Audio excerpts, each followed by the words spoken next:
Hey everyone, Ryan here with Tesla Holic, bringing you another video regarding the issues with my Tesla. As you can see, I've got my car back.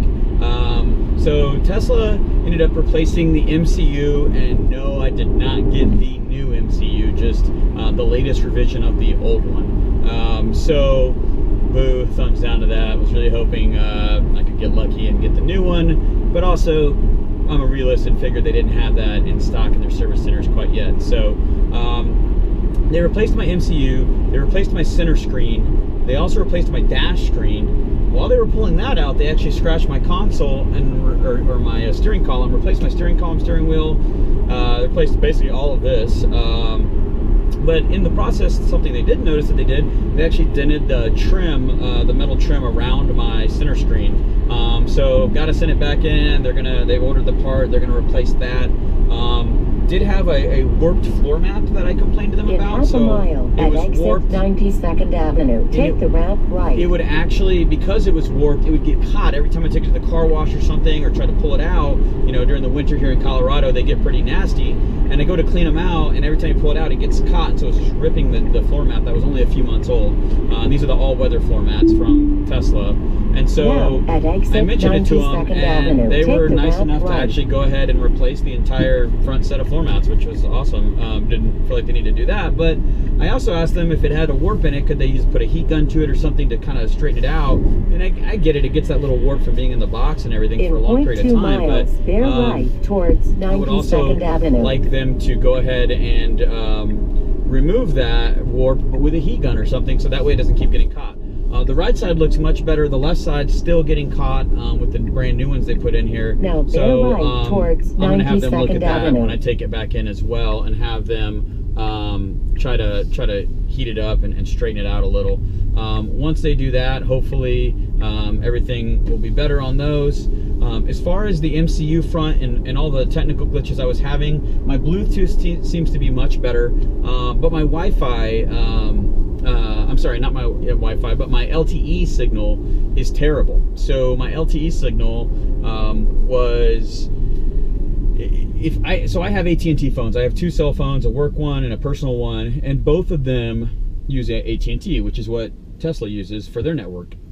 But I can visibly look at the bars on my center screen, and I can look at the bars that I have on my phone, and it'll literally be 1 to 2 bars greater on my phone than on my car at all times. And so I brought that up to them. They said that shouldn't be the case. It runs on AT&T. I obviously figured a car has a bigger antenna than my phone, but after replacing all of this, it didn't seem to make a difference. So I don't know where the antennas are specifically. I've seen with the new MCU, and on that they have some Bluetooth and LTE antennas possibly in the mirrors. I don't know where they're at in previous versions. If anybody can comment on that and give me some advice of what it can do there to try to increase the signal, or if they even know where they're located, so I can bring that up with Tesla, because I'm just not finding the signal to be up to par in the vehicle. So a lot of times driving in the mountains or even in my underground garage, I don't get a signal at all. So that really hampers me for getting updates and things like that. So they're going to look at that again. They said that that's not normal. So got to take it back for that. 2 miles. Also got the recent update. Well, when I went to pick it up, it had the most recent update. It had 2018.12 on here. But getting that recent update, I had read a lot of people saying they were getting the new maps with that update, which I had in the rental car in my previous video and loved. So if you wanted to see what those new maps look and sound like, definitely look at my previous video for that. But when they updated this and I went to pick up my car, I had an error warning on it, and it was basically saying no navigation, no maps loaded. And so they said, oh, we need to load the maps. So they side loaded from a computer there, and they load the maps, but what they load is the old maps. So I don't understand why, if the new maps are released and they're going to load it anyway, they didn't just load the new maps since they loaded the latest update. I've read a lot of people getting the new maps, even if you have 2018.12, you still have to wait for the large map file to download, and it can take hours, days. I mean, I know me and several other folks that have had it for a week and still don't have the new maps. So, I don't know what the rhyme or reason for that is. I'm assuming it needs to be connected to a Wi-Fi connection. I'm finding that to be the common denominator. People that have a strong Wi-Fi signal seem to be getting it. I also find that newer cars are getting them faster, at least from my experience. The newer the car seems to be the faster they get the update. Let me know if anybody else is seeing that or recognizes that to be the truth as well. Other than that, I you know, everything else seems to be doing well.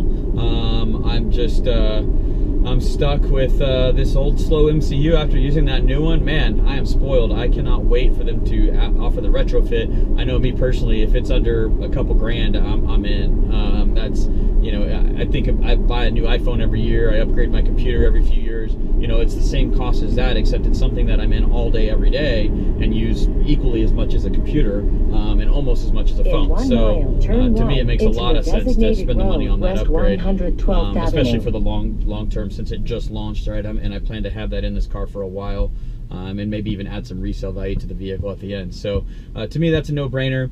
But let me know, are you guys going to upgrade? Is that something that you want to do when it becomes a retrofit? And has anybody heard anything about where the LTE antenna is in here, and maybe ways that Tesla can improve that? Because they seem to be dumbfounded by it, and just replaced every single piece of or every screen and every computer in here, but it didn't do a thing. So thanks for watching, guys. Don't forget to subscribe down below. I appreciate everybody that subscribed so far, and thank you for watching my videos. Also, if you're in the market for an S or an X, please use my referral code. I also have referral codes for my wheels, and for also Abstract Ocean has a discount code down below as well. Thanks again for watching. Have a good one.